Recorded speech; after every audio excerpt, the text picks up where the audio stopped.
Ayan mga idol, nalagyan na natin ng daanan ng tubig itong kamatis natin. At malinis na rin at nabumbunan na rin yung puno niya. Yan ang maganda pag ganito na hindi pa nasubukan mag patubig. Mabilis pa rin na hukayin. Yan, malambot pa. Yan mga idol, pwede na natin itong patubigan. At doon naman tayo sa kabila mga idol. Marami ng damo doon dahil yun nga, yun yung sa kabila kasi naabutan ng ulan noon kaya maraming damo. Ito hindi naabutan ng ulan na to mga idol. Ito.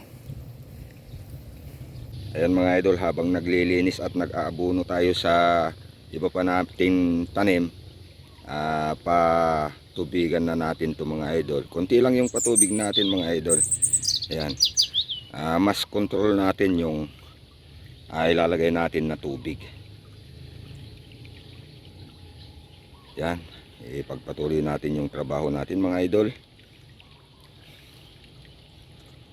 Nandito na naman tayo mga idol. Yan, maglilinis tayo. At yan, mag-aabuno. Hahalukayin din natin tong kanyang lupa para hindi masyadong marami yung tutubong damo. Tatabunan din natin tong kanyang puno mga idol. At ito, lalagyan pa din natin ng daanan ng tubig mga idol. Ganito lang mga idol. Kahit kunti lang yung magawa natin, okay na yun. Importante, malinis natin. Unti-unti.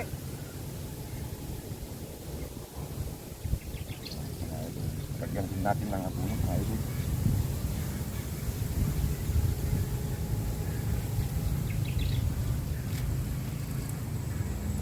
Ito, kasya na tong abuno niya hanggang mamunga.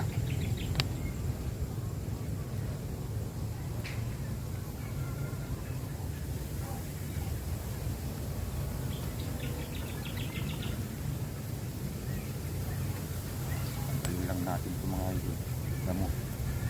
Saka yung kakain sa ilalagay natin abuno at saka tatakluban tong tanim natin pag di natin lininisa. Ayan, maganda pa rin yung lupa mga idol.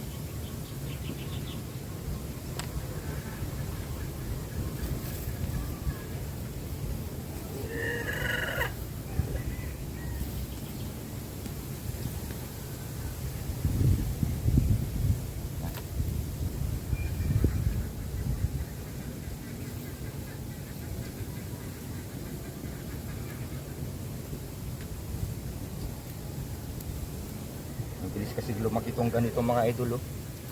Pero yan, pinapakain ko sa alaga kong pato.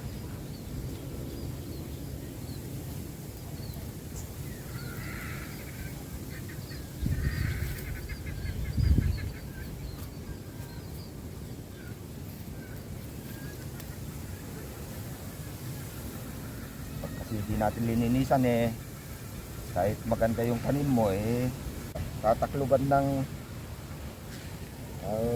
damo, wala na.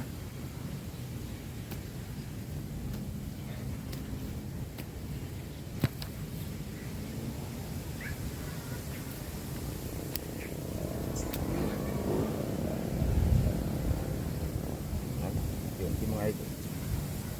Pag di natin matapos, pag may oras, dito na naman tayo.